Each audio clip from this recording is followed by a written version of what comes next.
Today we're going to talk about creating custom lessons.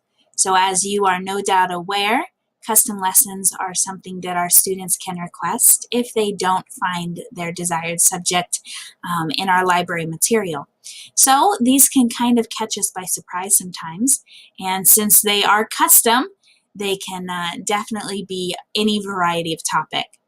So let's go ahead and talk about a few ways to simplify the process and stay grounded throughout the process. And of course, if we can make it simpler, then even better. So let's go ahead and get started with just a few reminders. First of all, make sure to check the Help Center. For instance, if a student has requested a topic, you may want to see what materials we have available already. So before you begin designing your own material, see what you have at the Help Center.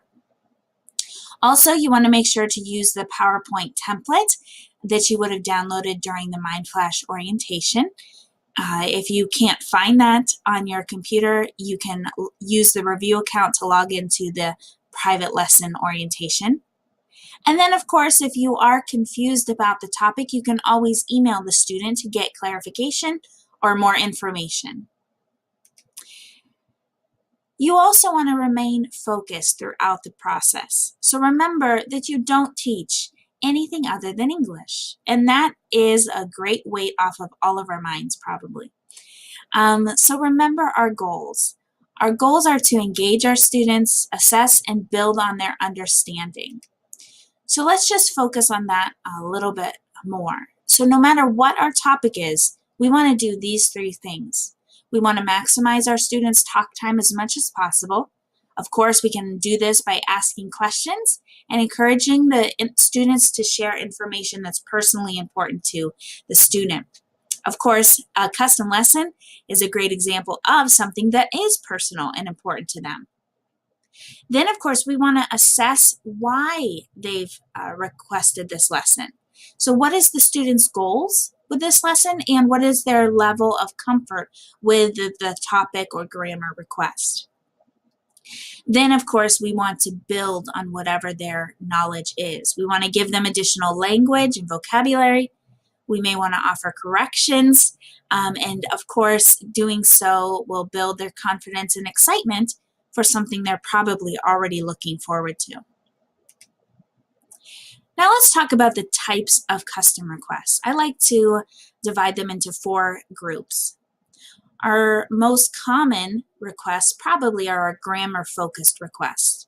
These are things that the students want to study more specifically and get answers to their questions on.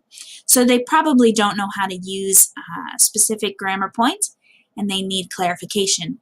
So things that fall under this group: prepositions, sentence structures, conditional sentences, verb tenses, any variety of that sort of idea.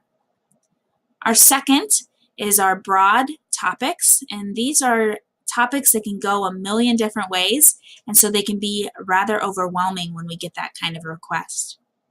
Then, of course, we have the opposite of that, those specific topic requests. Very, very narrow areas and topics we may not be familiar with. Then, of course, we have our language building requests, and these are things like conversational requests that we also have frequently.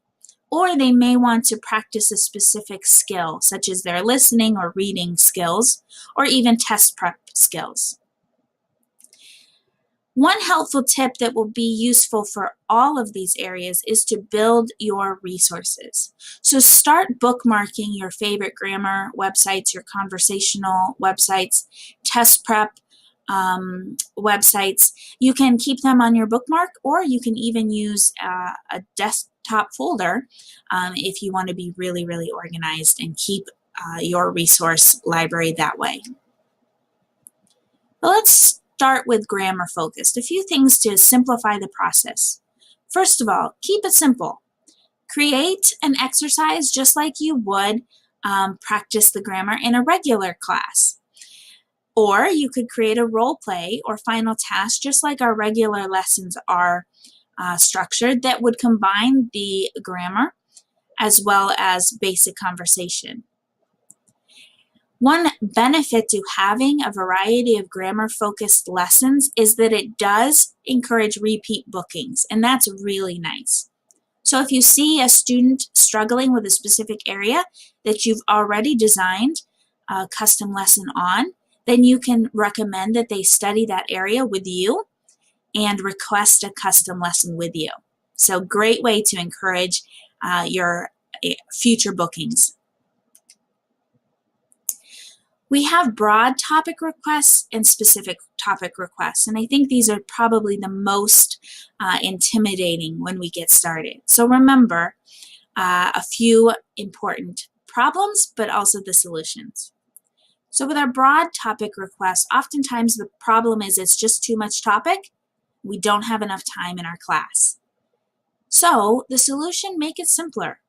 You don't have to cover everything. Find a theme and cover that. For instance, a student may request a topic on the universe. Well, that is a topic that wouldn't be finished being discussed for many, many months. So find an area in which you are interested in, or maybe the student is interested in. If you email them for further information, make it simpler and then have fun with that. Another problem that we may have with specific requests could be that the topic is just unfamiliar to us. And so the solution will be to find activities that create opportunities for the student to teach. Make sure that you're maximizing the student talk time and minimizing the student or the teacher talk time. So allow the students to teach you. Then, of course, ask questions. Ask all kinds of questions, including opinion questions on the topic. And make sure to have a dictionary on hand. Our fourth area is those language building requests. Make sure to use Google. Google has a lot of resources available. If you simply Google ESL conversation or ESL listening, ESL reading, you're going to have a lot of options available to you. We also get test requests often, so make sure to familiarize yourself with those English tests. Watch webinars or Google the test itself to see what it's like to take it. And then remember to have fun with it. Enjoy your class, and your student is interested in this area, so they're going to enjoy the lesson, and you will too if you are determined to have fun with it. So let's go ahead and just do a little bit in conclusion. Make sure to build your personal resource library. The more resources you have on hand, the more comfortable you'll feel when you get those requests. Try to understand why the student has requested this topic. So you can do this by emailing the student before the lesson, or you can assess that during the lesson. Of course, you want to maximize the student talk time so they feel comfortable with the material and so that they can teach you, because you teach English. One final reminder is to use the suggestion box to give the next teacher the information you would have liked to have known. So help the next teacher out. Give them a frame of reference as to why this topic was suggested.